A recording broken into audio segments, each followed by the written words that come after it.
لا والله عمي، باقي عندي بندقية عاب. يا بعد عمك، ويا وينك بندقية ما ترمي؟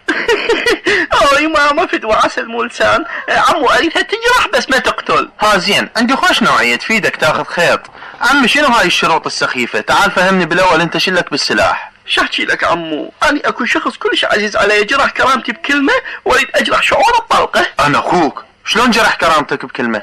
عمو ارجوك لا تذكرني، الحقير يعيب على تسريحة شعري قدام الشمات، وهو يعرف انا ايش قد تعبان على شعري، انا كل شيء ولا واحد يعيب على شعري، واهم شيء القدرة. لا مبين قدرتك تعبان عليها، وهسه انت مقرر تنتقم شعرك عن طريق السلاح. زين انت تعرف تستخدم الاسلحة؟ طبعا عمو، اني اشتغل كل انواع الاسلحة، بيسيكي فلاشنكوف حتى السكاكين، اعرف سكين ام الياي وسكين ام الاي، بس اني قررت استخدم وياه بيدقية نصف اخمس، مو هواي لان ما اريد اذي، بس جرح بسيط يشفي غلايلي.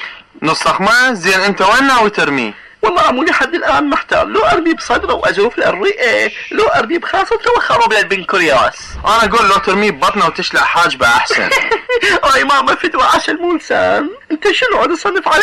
عابرتك ايش قد سفيه. زين انت اذا نعطيك نصف اخمس على قولتك انت تعرف شلون ترمي بيه؟ طبعا عمو، ارجوك لا تستهين بقدراتي، انا عندي كتالوج تعلمت من خلاله شلون ارمي. والله شلون؟ انا اقول لك، اول ما تجي تلزم البيدقية وتوقف قبال اللي تريد ترميه بالبداية، تخوفه تقول له يا حقير يا تافه اليوم قتلك، وبعدين تسحب قسايم. قسايم شنو؟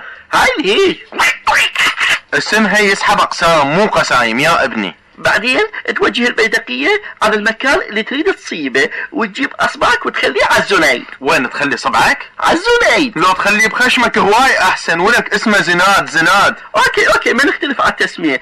بعدين تغمض عينك اليمنى وتسد عينك اليسرى. اي وتشوف بقصتك مو؟ وبعدين تاخذ شفيق وتطلقها بالطلقة. ها وتشقه. زين تشقه بس بطلقة؟ بكيف يا عمو، حسب الحقد اللي بقلبي، اقدر ارمي مفرد ارمي جملة، هاي تبقى انا وحقارتي. اقول لك انت رامي قبل؟ لا رامي عياش. اي باه وتحشش فوقها؟ والله مع الاسف شباب ما عندكم غير السلاح. فاز المنتخب ركضتوا على السلاح، عرس واحد ركضتوا على السلاح، مات واحد جبتوا السلاح، شقاكم النوب صار هالايام بالسلاح. شنو سالفتكم؟ ما تفكرون بالطلقة اللي ترموها وين راح تروح؟ مو هاي ممكن تقتل لها واحد ما له كل ذنب.